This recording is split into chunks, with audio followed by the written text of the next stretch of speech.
vol n'a duré que 7 minutes et a été minutieusement préparé selon le ministre de l'Intérieur. C'est un braquage important, manifestement une équipe qui avait fait des repérages, qui manifestement aussi très chevronnée et qui a agi très très vite. Première question, pouvez-vous nous décrire ce qui a été volé et ce que représentent ces bijoux pour la France? Alors tout d'abord, ce vol avec effraction, parce qu'effectivement on peut qualifier de braquage, mais il n'y a pas eu de violence.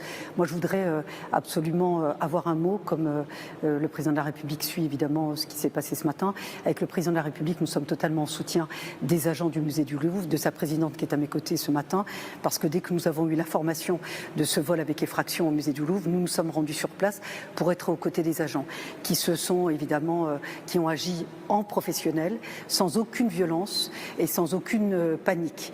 Les visiteurs du Louvre ont été évacués immédiatement dès que ces braqueurs, enfin ces voleurs se sont introduits dans la galerie Apollon.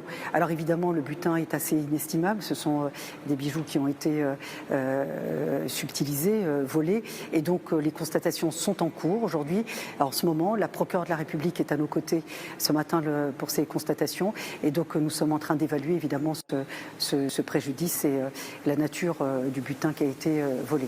Et donc, encore une fois, il n'y a pas eu de violence, il n'y a pas eu de panique, tout le monde a été évacué évidemment avec professionnalisme et calme, mais je voudrais absolument à nouveau le dire, tout notre soutien aux agents du musée du Louvre et à sa présidente qui est à mes côtés ce matin. Rachida Dati, certaines rumeurs affirment qu'on aurait retrouvé une couronne abandonnée par les voleurs dans leur fuite. Est-ce que vous nous le confirmez ?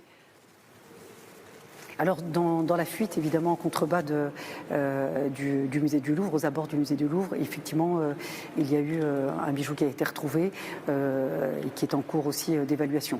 Donc tout ça est en cours. La criminalité organisée aujourd'hui s'attaque aux objets d'art et les musées, évidemment, sont devenus des cibles.